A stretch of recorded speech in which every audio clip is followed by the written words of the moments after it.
So we have good strategies, we have very esoteric strategies, sometimes very specific strategies. The first thing we need to do, I think we need to decompose the strategies, because first it helps the organization to understand how these strategies will be activated, which are the actions, the levers through which we can reach those priorities. So the first, or one of the first steps of a strategy is to decompose that, because it helps on the communication to the rest of the organization, because already identifies the tactics behind those strategies, and that helps on the execution of those strategies. But even one more important thing, when we decompose the strategy into different pillars, and then the pillars into different contributors, or what I call it drivers, basically it helps also to start putting that with some key metrics, with some KPIs. And these KPIs always are related to how well we'll be executing afterwards, and how we want to be tracking the value realization of those levers, of those contributors, of those drivers. So I think that when we talk about this decomposition, it helps to communicate to the rest of the organization. It helps to make sure that the different functions and the different levels of the organization, they get part on how they can influence and where they need to play. It helps to connect those nice drivers with a key metric that we'll be using from a business perspective, from a value realization perspective, not only from a budget on time perspective.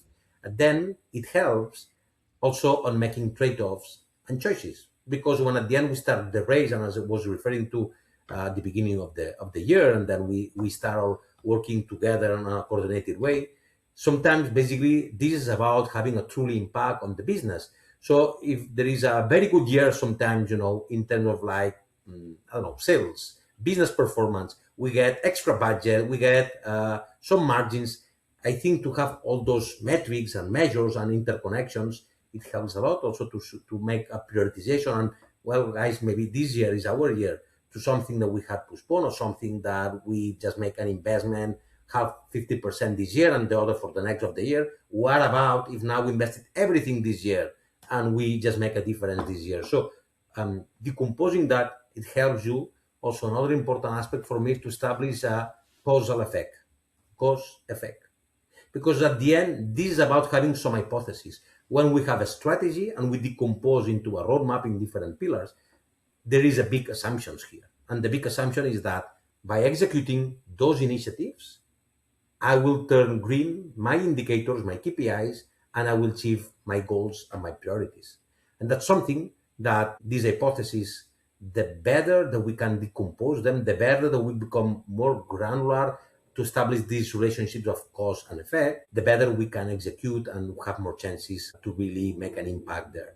And just one final remark here. Sometimes we talk about like strategic thinking, is a bit of a discipline, is leadership, is also about data. And I'm used to that in the past. When we are to decompose that, sometimes the big issue is, well, out of my 100% points where I can shoot, which are the 3 or the 4 where I need to focus.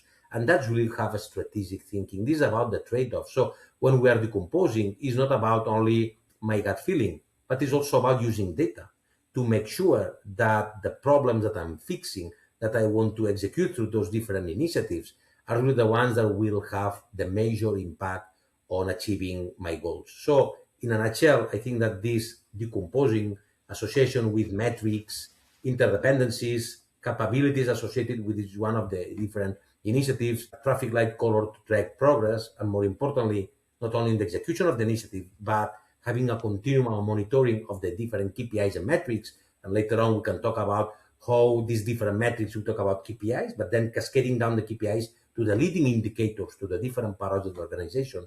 These are, for me, important contributors and pillars to make sure that all these roadmaps are becoming an effective tool for the organizations to better execute, to better get alignment across the teams, and in a nutshell, also in summary, to better deliver on the expected value of those strategies.